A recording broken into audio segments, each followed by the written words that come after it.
Hello out there. Happy Friday, everybody. We're on the air. Cheers to you out there on Rumble, on Noster, hopefully today, and also those on YouTube. This one's titled Fix Your Mindset, Fix the World. This is going to be a good one. And I guess we should. I'm in kind of a conundrum right now because I don't have a whole lot of time today, but I do want to get through this, but also don't want to just get right into it. So let's, I need a little bit of a warm up, just a bit of one. So let's check on some chats. Let's see what's going on Rumble. Noster. Is Noster working today? That would sure be nice for Fat Zap Friday. Looks like it is. Looks like we're back. What's up, Noster? Yep, love that. All right, Samantha is here. Good morning, Samantha. Killer 76. Morning, Fat Friday Zappers. It's a hard one. Sketchucation's here. Good morning. Cypher, is this the Fat Zap room? They directed me to floor 21. You're in the right spot, my friend. Right spot, right day. Sketchucation, good reminder here. Click the like button as you hop in here. That'd be awesome. You're going to like today's show. Well, I can't say that for everybody, but I think it's going to be a good one. So it's Sats and Sunsets. Look at that beautiful profile pic. Oh, you know what I got to do? Nah, I'll leave it today. Scotty, see your skills growing. Scotty is my sensei. Growing Scotty, you mean Cypher? Oh, man. Mr. Miyagi. Well, that's what we're going to call him now. VHF's here. Nav's here. Todd's here. And BTC Sats Life is here. Look at that picture. Whoa. That's a beauty. And Jake. What's up, Jake? How are we doing? What's up, Noster? I see a couple people over on Noster today. All right, so this is the Daily Bitcoin Journey. This is going to be a shorter episode today, but have no fear. We have the Maple Bitcoin live stream today at 2 p.m. Eastern time. If you need more Bitcoin content. And then, of course, we got Jerry's stream tonight. Jerry's stream kind of, how can I say this? Jerry's stream kind of inspired today's show a little bit. Something I was thinking about last night. Because everybody here knows how big of a fan I am of Jerry and the Jerry Loves Freedom community. Some of you are from there. So cheers. But I noticed a couple things lately because I spent the last, pretty much since the pandemic, I've been completely withdrawn from the mainstream news. Chose to opt out of the illusion.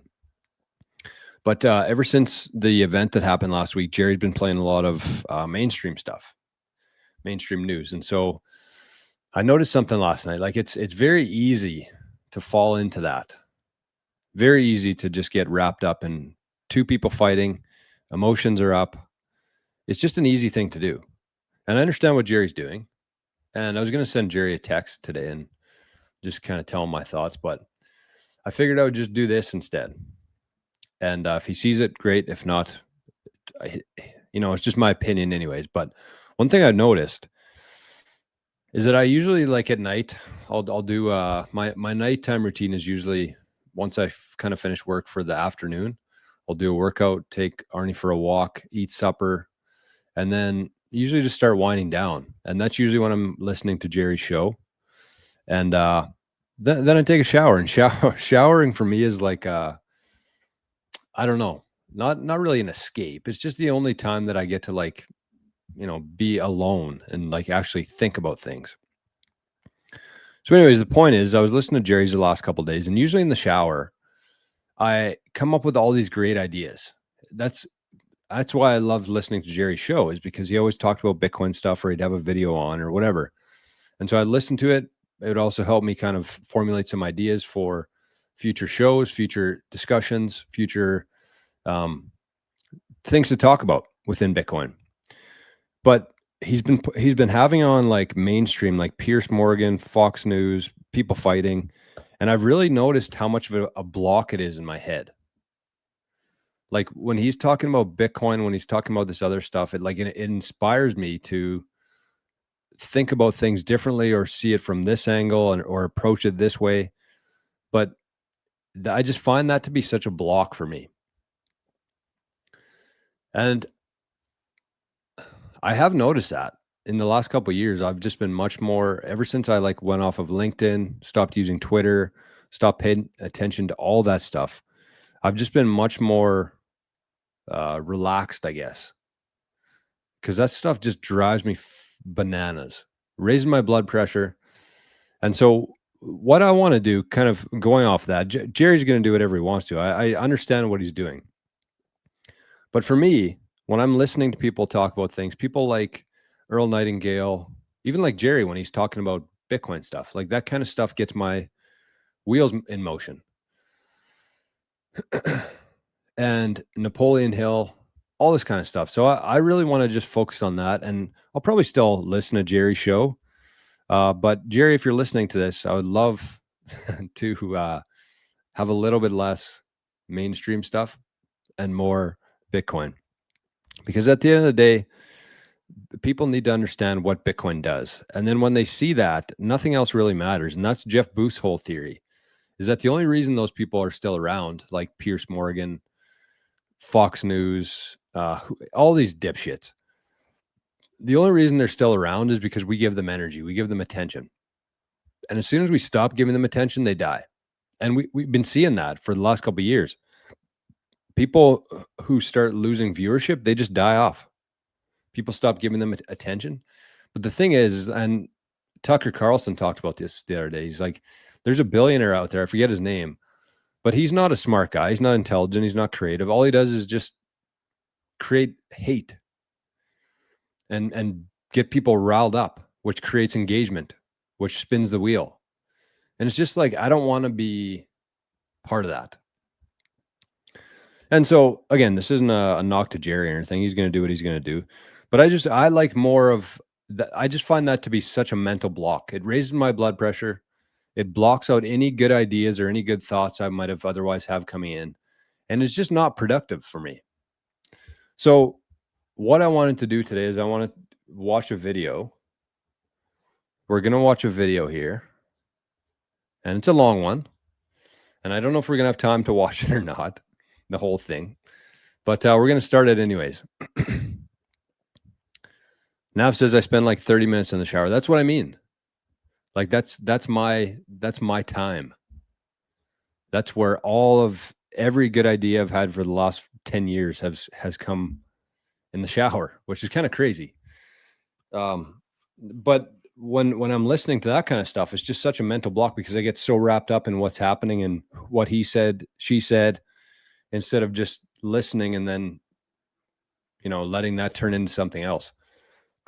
So we'll see. We will see. But let's watch this video. This is Think and Grow Rich. The main principles condensed. Think and Grow Rich, which I think is one of the greatest books of all time. I read it about 10 years ago, and I keep wanting to go back to it, but I haven't. But this is the condensed version of it. So it's going to be about 20-some minutes. I'm going to put it on a little bit faster. It's Earl. It's our favorite guy, Earl Nightingale. Because I love Napoleon Hill, but I don't like his voice. So this is what we're going to be listening to today. I'm going to jump in here. Maybe often, who knows, but we got to move pretty fast. So we'll throw her on and we'll see how things go. But is that Arnie boy? Thought I heard him. All right, here we go. This is Napoleon Hill, narrated by Earl Nightingale. And the reason I'm playing this is because everybody here, if you're watching this, obviously you have some Bitcoin. And if you can find a way to protect that Bitcoin, that's going to be all that you really need to do in terms of wealth. But having wealth and being wealthy, I think, is much different. Having money or having capital is much different than being wealthy. So this is the kind of stuff that we need to be thinking about now. We need to start preparing for what's coming in the future, in the not so distant future. And this is the important stuff to me. The mentality, the mindset. It is a totally different switch. And one thing I'm going to start doing more and more on this channel and some of my other stuff is going through this old wisdom, like Earl Nightingale. This is the best kind of stuff because it's timeless. And you have to remember that some of these presentations and speeches were at a much different time in the world where the fiat dollar maybe didn't even exist. But what I want to start doing is listening to these old shows and kind of looking at it through a Bitcoin lens. And I have kind of a longer term project for it, but we're just going to do one at a time and see how it goes and see how people like it. So we're going to start with this one today. I jumped ahead through the introduction here a little bit, but this is Napoleon Hill's Think and Grow Rich. So I'll jump in where necessary, but otherwise enjoy our guy, Earl. You will notice that we have separated each principle by banding them on the record. In this way, you're given quick access to any particular principle to which you may wish to return for reference. The first principle, desire. Here is the starting point for all achievement, the first step toward riches. But it's right here that we so often run into a stumbling block. A person will say, I know what I desire, but can I get it? We'll get into this business of doubt later, but once and for all, let's clear up this point.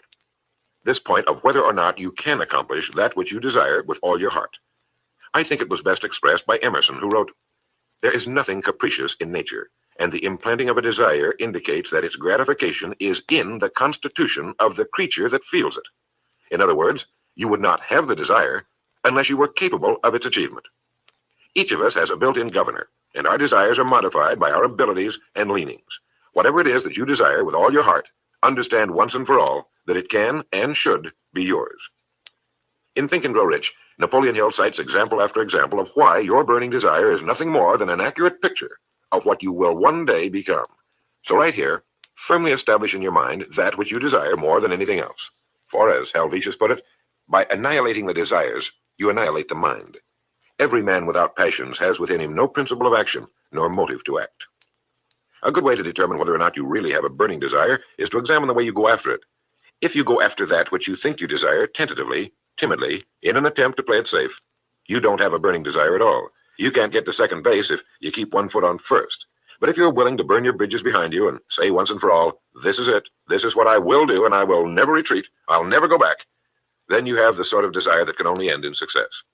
It takes that kind of resolve to be able to keep picking yourself up after the falls you're bound to take. The only people who don't make mistakes are those who never try anything, the timid feeders in the lagoon who never venture into the broad deep sea beyond. While these principles will work for anything you may want, a more harmonious home life, a more successful career, for our example, let's say your desire happens to be more money, to better care for your family and provide for your future years, to get your share of the prosperity that lies ahead. Napoleon Hill gives us 6 definite, practical steps to follow. 1. Fix in your mind the exact amount of money you desire. It is not sufficient merely to say, I want plenty of money. Be definite as to the amount. There's a psychological reason for definiteness, which will be described in a subsequent principle. Number 2. Determine exactly what you intend to give in return for the money you desire. There's no such reality as something for nothing.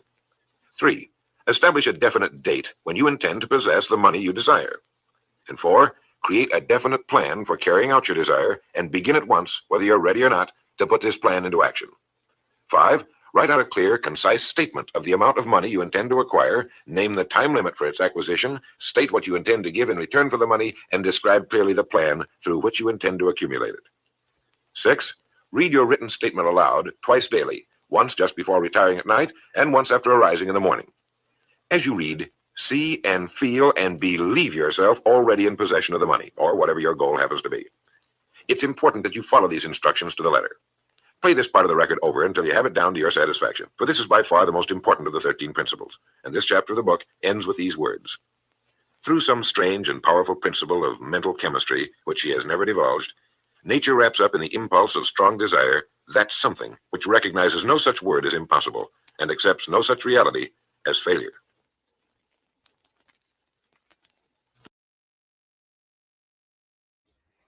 Oh yeah, missed number 4 there. Well, I'm going to change things a little bit today because I don't think we're going to have time to get through the whole thing. So we might just do a couple of these. There's a total of 13 of these.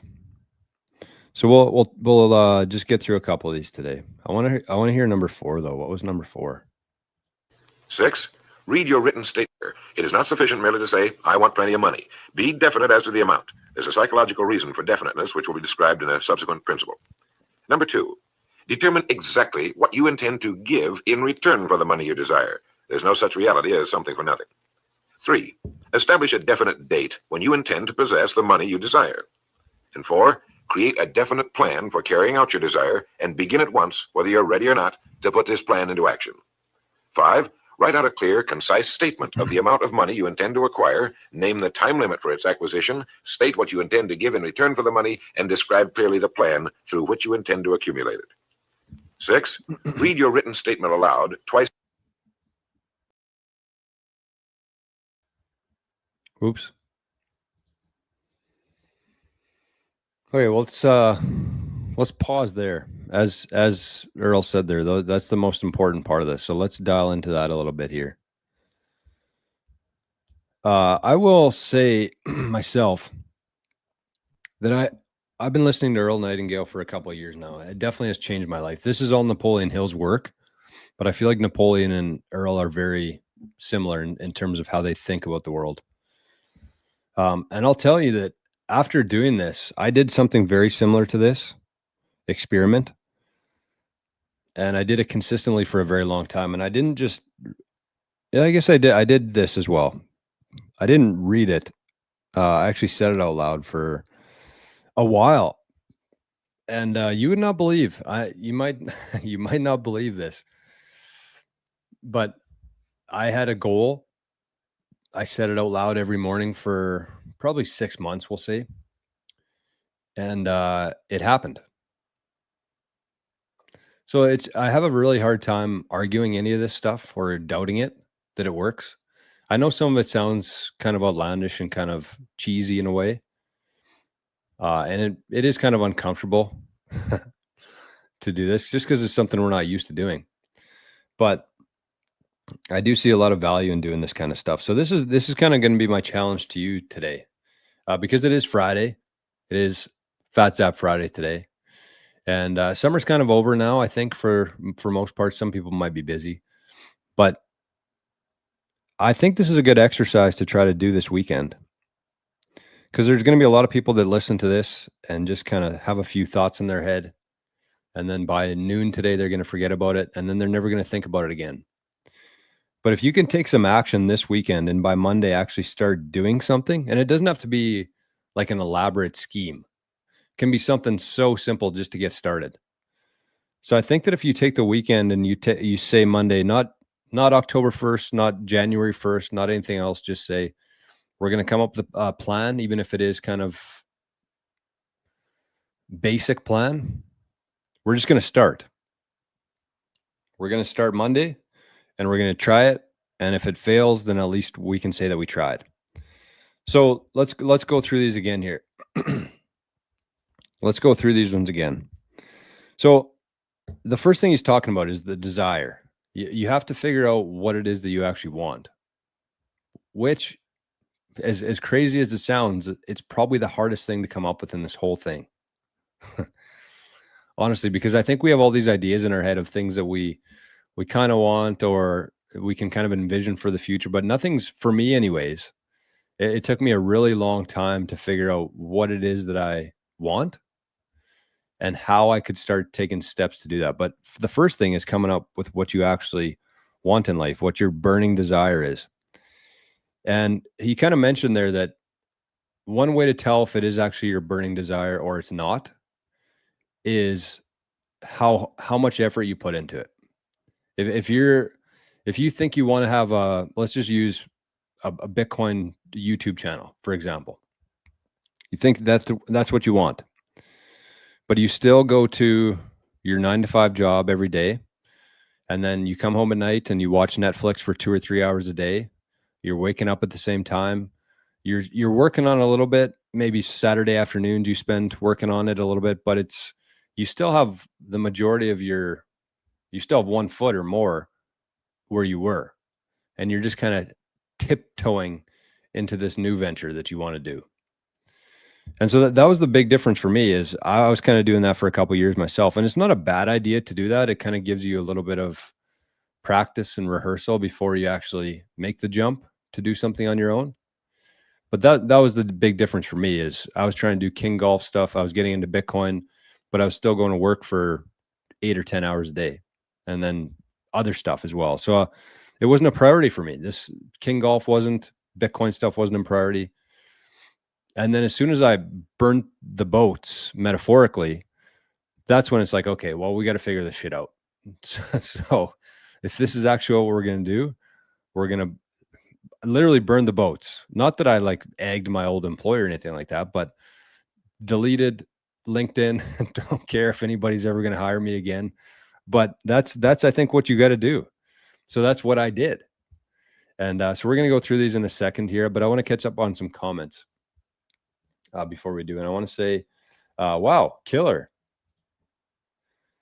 We got Kevin in here and said, thanks for teaching wisdom. Kevin Alfred Street, or Senior. He's up 210 sats. Letha's here. Good morning, Letha. We are back. Happy Friday. Good to see you, Letha. And then Killer zapped 7676 zap this morning for Fat Zap Friday over on Noster. God bless. Thank you, Killer. On that note, I got to update the leaderboard today a little bit. We need to add Todd and Cypher. Okay. Thank you, Killer, my man.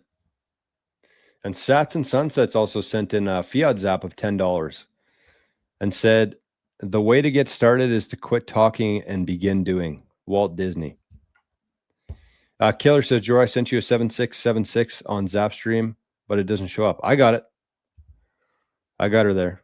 I see it and I received it. Thank you, Killer. And thank you, Sats and Sunsets, my friend. Let's go to Rizful, see what's going on in the wallet there. I keep forgetting I have an app for it now. I have an app. All right, what do we got here? We got a couple from, Maria. That was on Nostra, though, 1,000 sats. Thank you, Maria. I don't know if you were listening or not. 389, that looks like Sats and Sunsets. Fix the money, fix the world. 2582, that looks like a DCA from Scotty's #1 pupil. So Cypher. Cypher with a DCA. Thank you. Conrad sent in 963 for Lucky Zap. Thank you, Conrad. And 2580. That looks like a DCA from Gronky Tonk. Keep up the good work. Thank you, Gronky Tonk. Appreciate that, my friend. It is Fat Zap Friday. We're talking about changing your mindset a little bit to be thinking like a wealthy person does. Morrow's here again today. Good morning, Ian. Good morning, Jordan. Everybody had a social break. I was wondering where you've been. Good man. You need those social breaks once in a while. That's for damn sure. So thank you for being here, Ian. Good to see you, my friend. What else? Kev Keith. Morning, Kev. Duncan. Good morning, Duncan. Cedar Sats is in the house. Good morning, Cedar Sats. Had a chance to reply to a couple emails yesterday. Cheers, buddy. Cheers to you and Bella. Hopefully it's a little bit nicer there today than it is here. Bad Gal B is in the house. Good morning. There's the DCA from Cypher. 4 minutes, way too cold to think properly. I agree.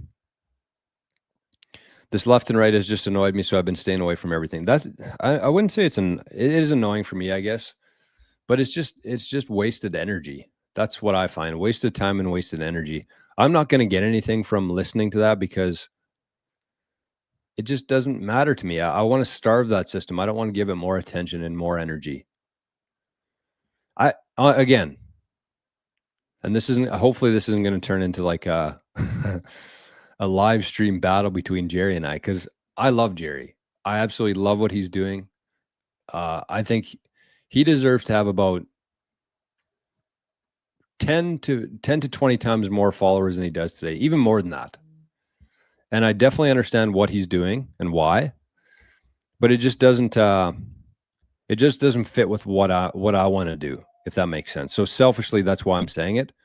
But I get that he's trying to wake people up in terms of how corrupt things are. But I just think the focus is Bitcoin. I think that if we can focus on that, focus our time and energy on accumulating, on adding value, on wealth, and proper strategy and techniques to live that, I think that that's much more productive. And that just helps things flow for me. It just seems like that. It's just a block in my mind. Whenever I'm listening to two people argue about politics or whatever, it blocks up too much of my mind and things aren't flowing. It almost creates like a clot, which is weird to say, but it's true. So that's kind of my take on it. And there's a lot of people. Jerry's just one that I watch every day, so that's the one that is kind of top of my mind. But if you look on YouTube right now, everything's just like left versus right, good versus evil, blah blah blah. This everybody's end of the world's going to end. It's just, I've been through the black pill phase, and I just don't have any time for it, honestly. Buck 52 is here. Good morning, my friend. Holy bit. Wealthy is mindset, wealth is materialism. Yes. Bit Billy's here. Good morning, Bit Billy. Super duper Friday. Super duper Friday. Holy Bit says wealth gives you the opportunity to buy back your time. That is true. That is true.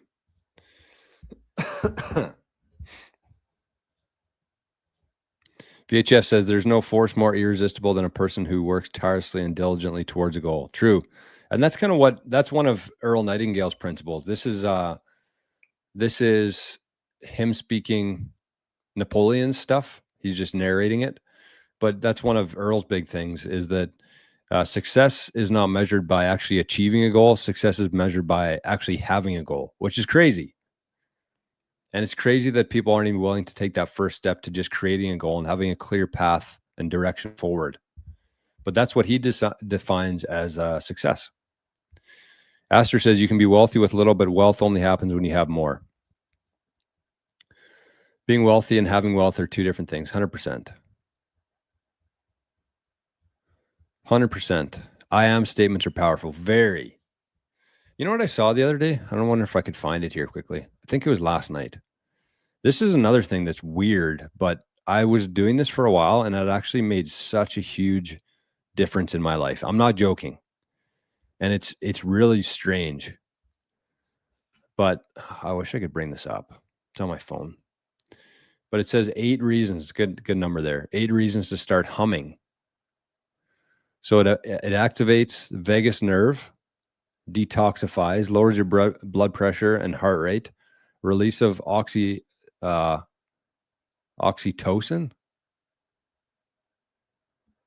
increases your nitric oxides, enhances your sleep, boosts your immunity, and relaxes the nervous system. And I can attest to that. And if you're alone right now, I know this is going to sound weird, but just like do some breathing and humming, and you're instantly going to feel better. I guarantee it. It's so strange, but it works so well. And yes, I agree, Buck 52. Plastics here. My desire is I want more sats. Well, that's kind of part of this, right? That's part of the amount here. We're going to talk about that in a sec. What everyone wants is healthy relationships. The rest comes and goes. Yes. To be left alone by people dumber and less principled than me who would exercise power against my will. Fair. Yeah, got her. Oh, I saw this one already, Killer. Do I know how to sell gold? Yes, go down to your local gold shop. Probably the best thing to do. That's what I did. You're going to get ripped off a little bit. They don't pay you nearly what it's worth. But to me, the saved time is worth it. Like I sold a bunch of silver about 6 months ago, and I probably could have got 15 or 20% more if I would have sold it on eBay. But I just wanted to get rid of it. And I converted to sats, and it's probably the right move. Well, today and in 100 years from now, for sure. Joe's here. Good morning. Good morning, Joe. Scotty says, my fees are double, it seems, on Rizful routing fee and platform fee. I didn't know that.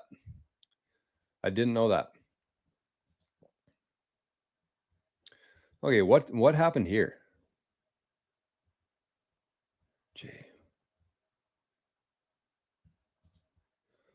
We got a fat zap here. A fatty. But I can't read the whole thing. I can't read the whole thing. Oh, here we go.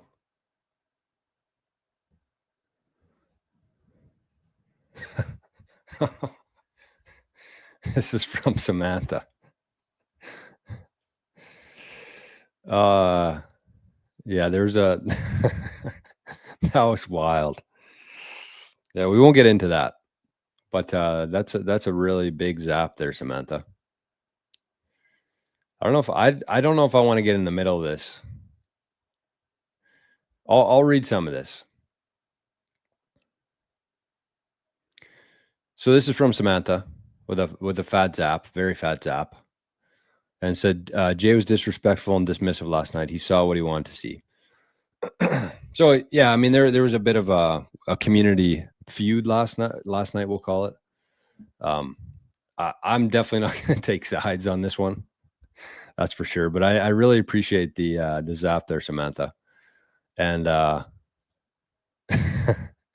got a kick out of it. I think that I don't know what exactly the spark or the trigger was around that whole situation, but I think it could be diffused. I think. I don't know. I've already said more than enough about my thoughts, so I'm sure both sides were just a little bit butthurt on things. But thank you, Samantha. Very, very much. Mucho thanks. Jake says, I think Walt Disney was trying to say shit or get off the pot. True. Joe sent in 1,000 for Arnie. Thank you, Joe. Joe from California. How's the weather there today, Joe? And Joe and the kangaroo. Probably nicer than here. Oh, God, I want to get to. I've never been to California. You believe that? I have a hard time believing that myself, honestly. Never been to California. Sad.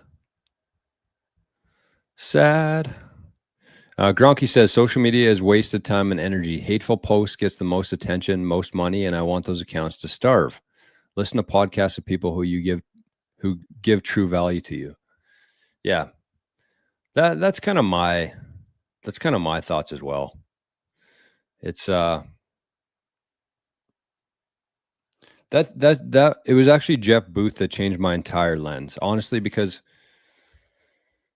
I was somebody who was very active on Twitter, and I had like my own account. I had a burner account, and I would spend hours on Twitter, and it felt good. It did. Like, I'm not going to lie. It felt good to just spew, like leave comments, retweet things, quote things, get really riled up. It's a weird kind of energy and feeling that gives you. But when I heard Jeff Booth say something along the lines of starving that system by not giving it any attention, because that's all you're doing when you're voting, you're giving that system more attention. When you're watching a video, regardless of what you're trying to get from that video, you're still giving that system attention. Even if it's something that you disagree with and you're trying to counter it, which I do sometimes in Bitcoin, which is maybe not that productive. And I definitely don't claim to be perfect here. That's the other part too. But whatever you're watching, you're actually continuing their ability to operate. Your eyes, your attention, your time and energy are actually pushing that forward. So if it's something that you really dislike or disagree with their opinions, you shouldn't spend one single second watching it, because not only is it going to put you in a much worse mood, it's actually going to help give them a bigger stage to talk about the thing that you disagree with. So as soon as I understood that and heard Jeff Booth say it in that way, that's kind of when I just disconnected from Twitter, and I haven't looked back. But after the things that have happened, and after, it's just, you can't really look anywhere online right now without seeing some sort of, mainstream nonsense, or, what actually happened. It's like, does it affect your life? in any way? If this person killed this person, or maybe it was this person that used this weapon, does that change your life in any way? I don't know. I don't know. I don't think it changes mine. I could be wrong.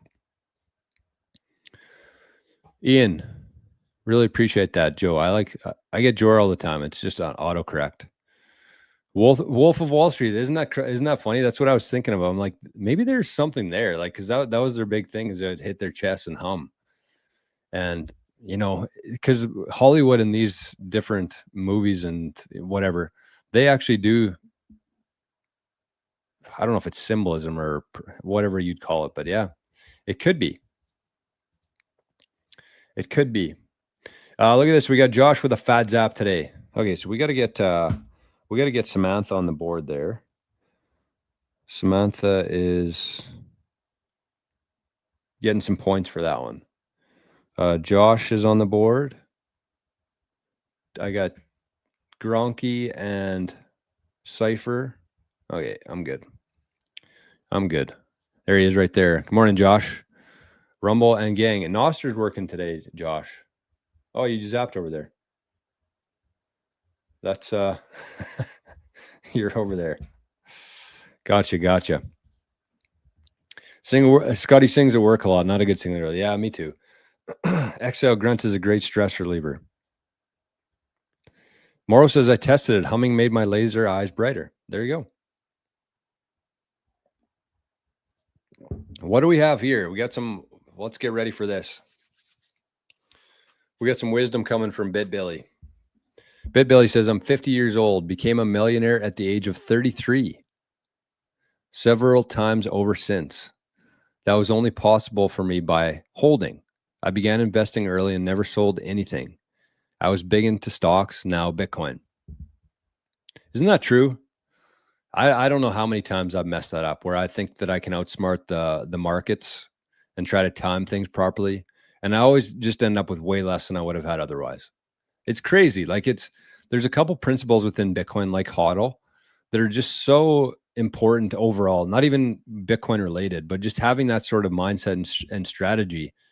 That's the difference between somebody who's constantly gambling like a roller coaster. They win some, they lose a lot, then they get some back, then they lose it again, versus somebody who's just holding and is just going like this. And then you can start peeling a little bit off of that, right? If you're holding your main assets, in this case, we're going to consider it to be Bitcoin. But if you're holding that asset and you're watching it just go like this, you can actually start shaving some off to do some other things if you want to, whether that's start a business, buy some land, upgrade part of your house, whatever. But when you're trying to sell and buy back and time the markets, your life is just like this. And you're never really getting further ahead. You might keep up to where you were, but you're spending so much time and energy doing that. Instead of just, especially with an asset like Bitcoin, just holding on and watching the purchasing power go like that. Great advice there, BitBilly. And we got some more here. My nephew is always asking for advice and he's 20, but he doesn't hear me on the HODL strategy. He constantly wants the quick result. I promise you holding is a secret. Yeah, I've learned that the hard way, BitBilly. And I'm sure there's a lot of people in this chat who have also learned that the hard way. So yeah, that's, there's a lot of good things about having Bitcoin in cold storage. Obviously, it's the greatest asset that this earth has ever seen by far. So you want to protect it. You don't want to have anybody give somebody the ability to take that from you. So you want to protect it. But the other part too is that whenever you send sats to your cold storage wallet, they're going to be there for a while for the most part. Like there's going to be some exceptions. You might have to sell some to cover an unexpected event. But for the most part, you send those sats to your cold storage wallet, they're there. And they're not coming back out unless there's a catastrophe.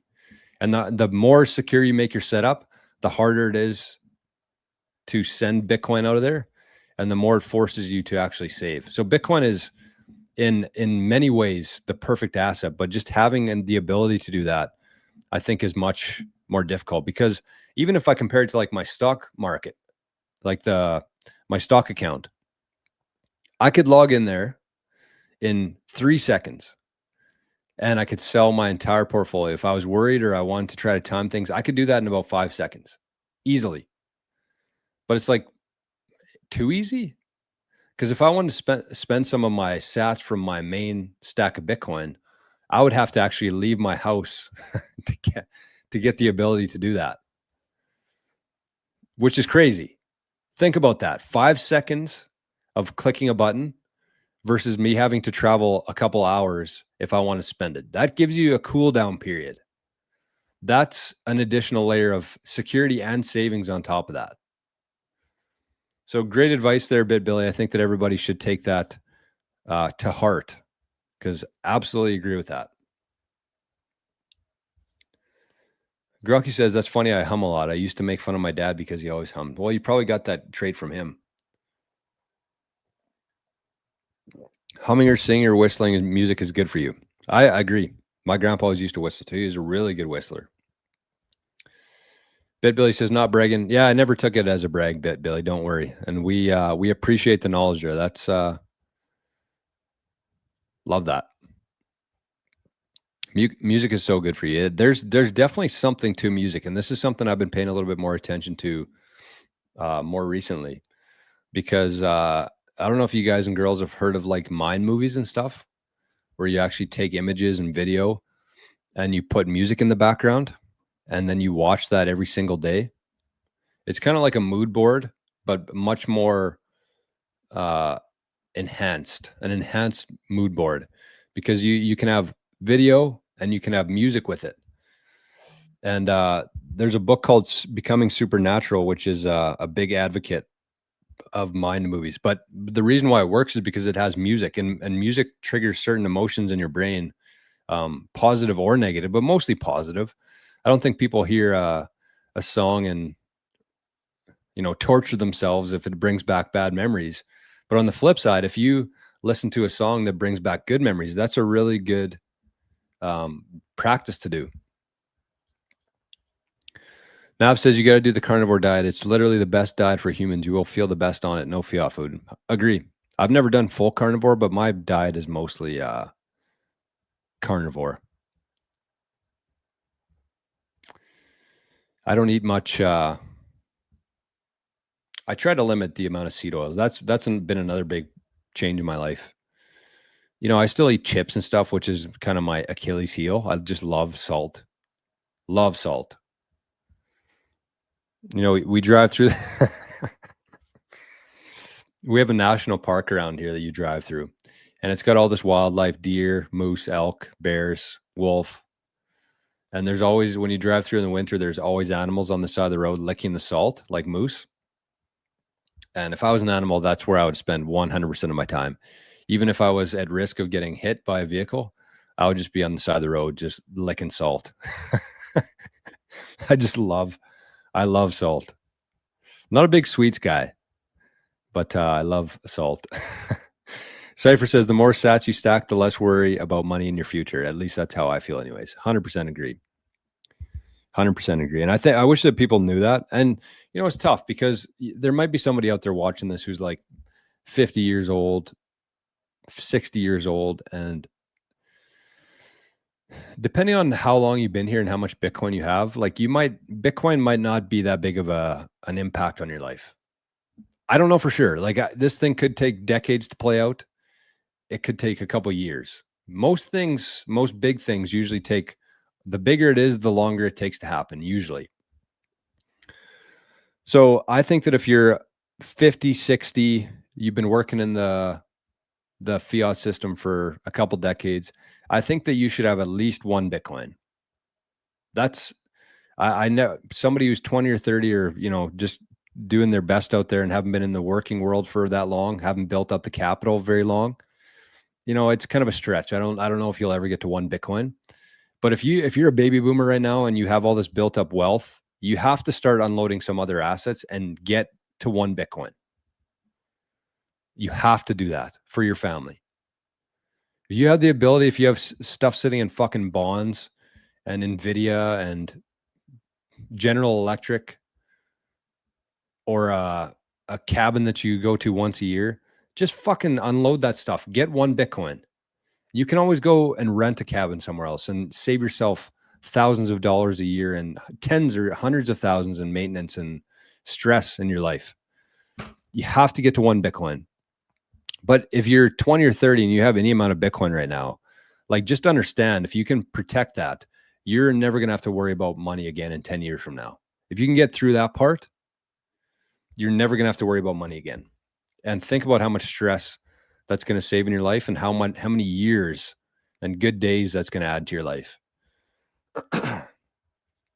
Nav, I haven't read this actually, but I've heard the thesis 500 times from all his Gronky Tonk. You've never watched Jeff Booth? Man, my curriculum here was basically written by Jeff Booth. Just Google him, YouTube him. Cedar Sats, you're absolutely correct. Every time I get a Hummer, I instantly feel better. Oh my God. I wasn't sure where that was going.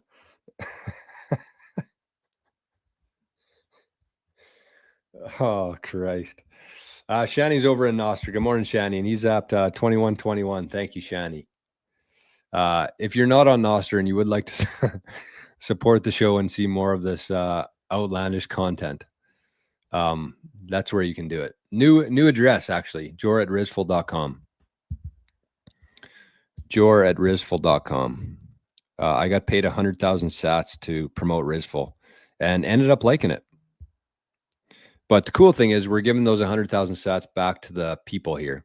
So on September 30th, we're going to be doing a draw for 100,000 sats, courtesy of Rizful. Because it didn't feel right to me taking that. If I claim to be a show without sponsors, it didn't feel right accepting that. So I took it. I'm using it now, and we're going to give those 100,000 sats back to somebody in the community.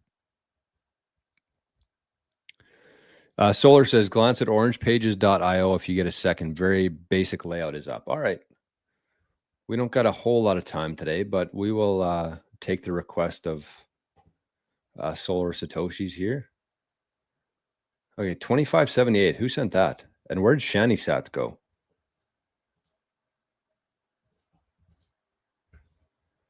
There's still a bit of routing issues happening here, I think, but for the most part, it's working. I got Samantha's, I got Josh's, Killers, and somebody sent in, it looks like a DCA. I don't know who it was. I'm sure I'll see it here. Okay, orangepages.io. I got to go here right away.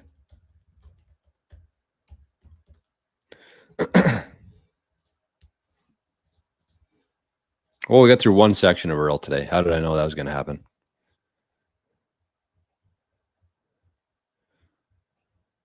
Are you a Bitcoin accepting business? Nice. Love that. Good for you, Solar.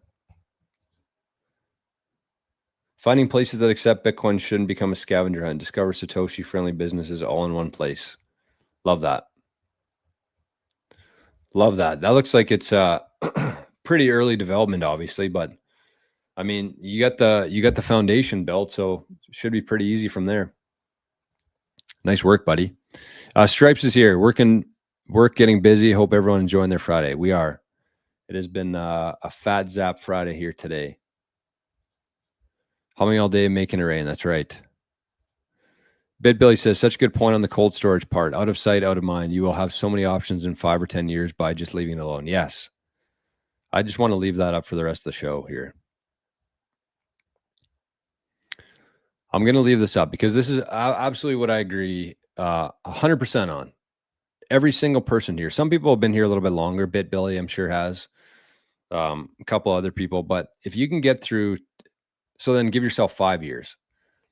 But if you can get through a decade in Bitcoin and protect your sats, and during that decade, you take correct steps to secure the Bitcoin, you take correct steps in terms of passing that on to your kids, setting up a trust or inheritance plan, then you're never going to have to worry about money again.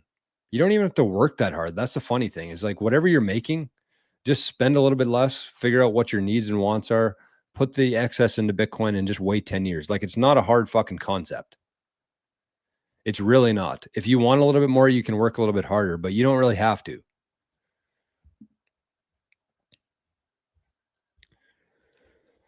Paradigm says, my only path now is solo mining on a BitAxe. I need it to be right just one time. Oh, could you imagine?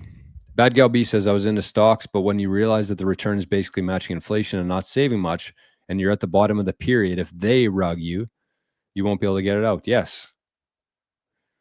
Cypher says, the beauty of a multi-sig is that you might be too lazy to go through all the added steps to move Bitcoin out of it. 100%. Underrated feature, not a bug.